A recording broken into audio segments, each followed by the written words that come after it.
Berry berry रोग किस vitamin की कमी से होता है?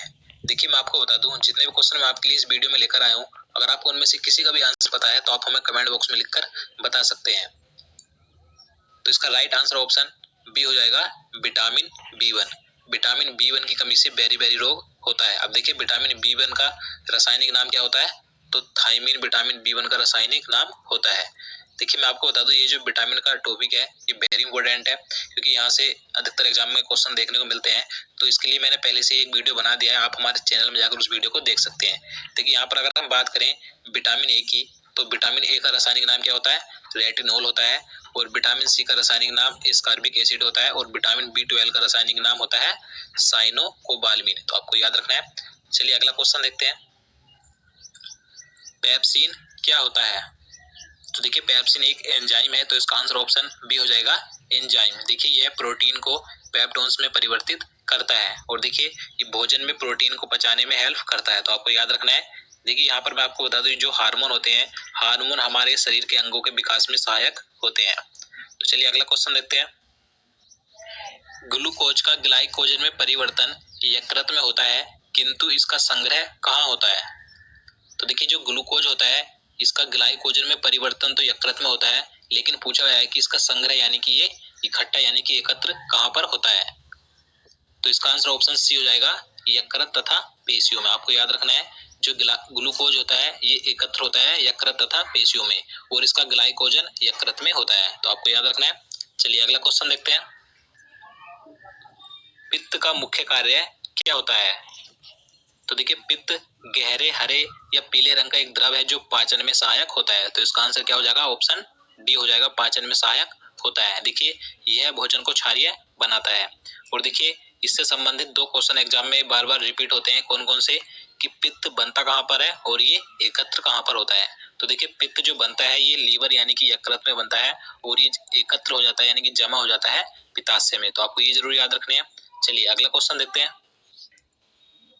क्वेश्चन नंबर 5 है, जनन क्षमता में कमी होती है।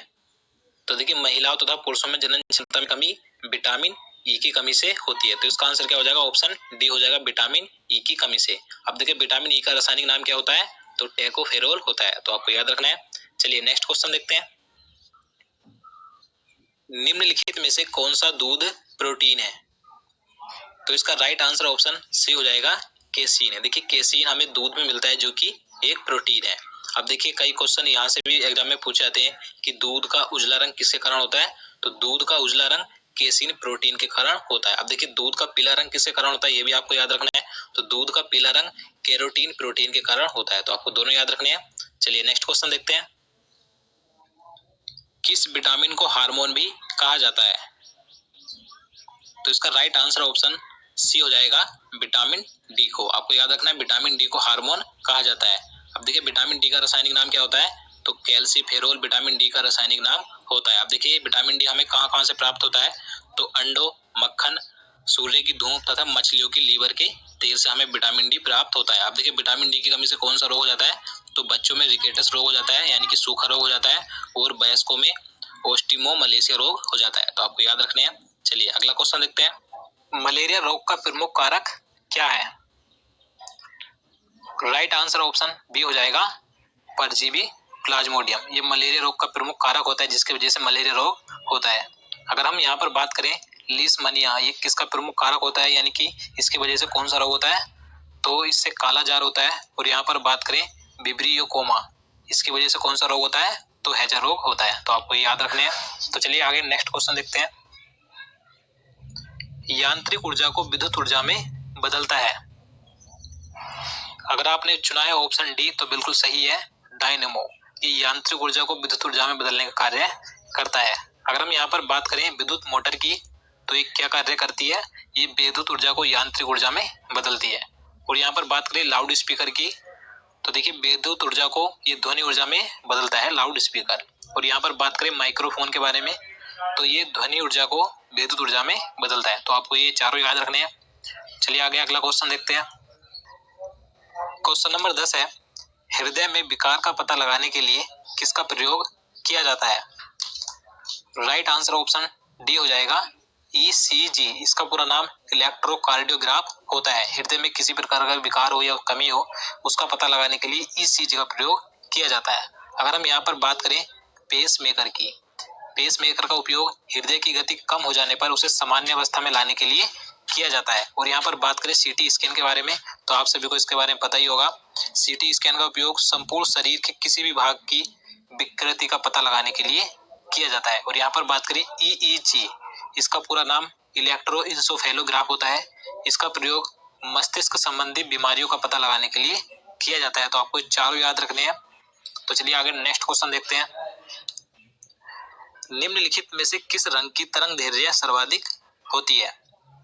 तो सर्वाधिक तरंग दैर्घ्य लाल रंग की होती है, तो इसलिए इसका राइट आंसर ऑप्शन ए हो जाएगा लाल रंग। अगर हम बात करें सबसे कम तरंग दैर्घ्य किस रंग की होती है तो आपको याद रखना है बैंगनी रंग की तरंग दैर्घ्य सबसे कम होती है और लाल रंग की तरंग दैर्घ्य सबसे अधिक होती है। तो चलिए आगे नेक्स्ट क्वेश्चन देखते हैं। सूर्य के प्रकाश में किस रंग का प्रकीर्णन सबसे अधिक होता है?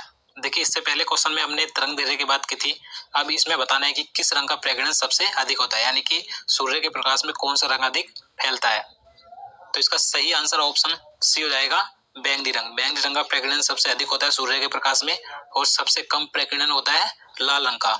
देखिए तरंग दैर्घ्य का उल्टा होता है, यानी कि देखिए तरंग दैर्घ्य सबसे अधिक लाल रंग की होती है लेकिन प्रकीर्णन इसका सबसे कम होता है, और बैंगनी रंग की तरंग दैर्घ्य सबसे कम होती है लेकिन इसका प्रकीर्णन सबसे अधिक होता है। यानी कि जिस रंग के प्रकाश की तरंग दैर्घ्य सबसे कम होगी उस रंग का प्रकीर्णन सबसे अधिक होगा। तो आप इसे समझ लीजिएगा। तो चलिए नेक्स्ट क्वेश्चन देखते हैं। निम्न में से दूध में कौन सा अम्ल पाया जाता है? अगर आपने चुना है ऑप्शन ए तो बिल्कुल सही है, लैक्टिक अम्ल। ये दूध में पाया जाता है लैक्टिक अम्ल, आपको याद रखना है। और यहाँ पर बात करें टैनिक अम्ल, ये चाय में पाया जाता है। और बात करें यूरिक अम्ल की तो ये मूत्र में पाया जाता है। और यहाँ पर बात करें अमीनो अम्ल की तो ये कहाँ में पाया जाता है? तो ये प्रोटीन में पाया जाता है। देखिए इस टॉपिक के ऊपर मैं पहले से ही एक ट्रिक के माध्यम से वीडियो बना चुका हूँ। इस टॉपिक से भी अधिकतर एग्जाम में क्वेश्चन पूछे जाते हैं, तो आप हमारे उस वीडियो को भी जरूर देखिएगा। तो दोस्तों अगर आपको हमारे वीडियो अच्छे लगते हैं, अगर आपके लिए हेल्पफुल होते हैं तो वीडियो को लाइक जरूर कीजिएगा, क्योंकि आप हमें मोटिवेट करते हैं अगर आप वीडियो लाइक करते हैं तो चलिए आगे नेक्स्ट क्वेश्चन देखते हैं। किस रोग के रोकथाम के लिए बीसीजी का टीका लगाया जाता है? तो बीसीजी का टीका टीबी की रोकथाम के लिए लगाया जाता है, तो इसका राइट आंसर ऑप्शन ए हो जाएगा टीबी। आपको ध्यान रखना है। क्वेश्चन नंबर 15 है, मलेरिया रोग में शरीर का कौन सा अंग प्रभावित होता है? राइट आंसर हो जाएगा ऑप्शन ए प्लीहा। मलेरिया रोग में शरीर का प्लीहा अंग प्रभावित होता है। देखिए यहाँ से कई और अन्य क्वेश्चन एग्जाम में पूछे जाते हैं कि मलेरिया रोग किस मच्छर के काटने से फैलता है। तो आपको याद रखना है जो मलेरिया रोग यानी कि जो बुखार होता है, मलेरिया का बुखार होता है, ये मादा एनोफिलीज मच्छर के काटने से फैलता है। और इसका जो भाग होता है प्लाज्मोडियम होता है, यानी कि इस मच्छर में प्लाज्मोडियम नामक परजीवी पाया जाता है, जिसके कारण से हमें मलेरिया रोग हो जाता है। तो आपको ये सभी बातें याद रखनी है। तो आगे नेक्स्ट क्वेश्चन देखते हैं। हाइड्रोफोबिया बीमारी में किसका टीका लगाया जाता है? तो इसका राइट आंसर ऑप्शन सी हो जाएगा रेबीज का टीका लगाया जाता है। देखिए आप सभी को पता होगा हाइड्रोफोबिया बीमारी पागल कुत्ते काटने से होती है, तो इसमें रेबीज का टीका लगाया जाता है। अब बात करें रेबीज के टीके की खोज किसने की थी? तो लुई पास्चर ने रेबीज के टीके की खोज की थी। चलिए अगला क्वेश्चन देखते हैं। निम्नलिखित में से आंखों के किस दोष को दूर नहीं किया जा सकता? तो इसका सही आंसर ऑप्शन सी हो जाएगा वर्णांधता। देखिए ये ऐसा आंखों का दोष है जिसे कभी भी दूर नहीं किया जा सकता। देखिए इस रोग में व्यक्ति को रंगों की सही से पहचान नहीं होती है। देखिए यहाँ पर बात करें मायोपिया, कई बार पूछा जाता है कि मायोपिया को क्या कहा जाता है। देखिए जो निकट दृष्टि दोष होता है उसे ही मायोपिया बोला जाता है। देखिए मायोपिया दोष को दूर करने के लिए अप्तर लेंस का प्रयोग किया जाता है। और यहाँ पर बात करें हाइपर मेट्रोपिया, तो ये किसे कहा जाता है? तो दूर दृष्टि दोष को हाइपर मेट्रोपिया कहा जाता है, और इस दोष को दूर करने के लिए उत्तल लेंस का प्रयोग किया जाता है। तो आपको ये दोनों नाम याद जरूर रखने जो मैंने आपको बताए हैं। चलिए नेक्स्ट क्वेश्चन देखते हैं। मानव शरीर में किसकी अधिकता से हृदयाघात यानी कि हार्ट अटैक होता है? तो देखिए मोस्ट इंपोर्टेंट क्वेश्चन है, तो इसका राइट आंसर ऑप्शन बी हो जाएगा कोलेस्ट्रॉल। देखिए मानव के शरीर में कोलेस्ट्रॉल की अधिकता होने से कोलेस्ट्रॉल हृदय में जमा हो जाता है, जिससे कि ब्लड का सर्कुलेशन रुक जाता है और ब्लड प्रेशर बढ़ जाता है। तो इसी से मानव के शरीर में हृदयाघात यानी कि हार्ट अटैक आ जाता है। तो आपको ध्यान रखना है। चलिए नेक्स्ट क्वेश्चन देखते हैं। मधुमेह रोग किसकी कमी से होता है? तो देखिए जो मधुमेह यानी कि डायबिटीज रोग है, ये किसकी कमी से होता है? तो ये होता है इंसुलिन की कमी से। तो इसका आंसर ऑप्शन बी हो जाएगा, इंसुलिन की कमी से। देखिए इंसुलिन एक हार्मोन है जो अग्नाशय में पाए जाने वाले लैंगरहैंस द्वीपिका से स्रावित होता है। और अगर हम बात करें कि इंसुलिन की खोज किसने की थी, तो ये कई बार पूछा जाता है। तो इंसुलिन की खोज फ्रेडरिक बेटिंग ने की थी। चलिए नेक्स्ट क्वेश्चन देखते हैं। क्वेश्चन नंबर 20 है, रक्त की प्रकृति कैसी होती है?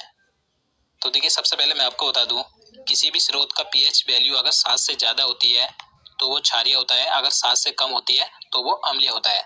तो इसी प्रकार से रक्त का जो पीएच मान है कितना होता है? 7.4 होता है।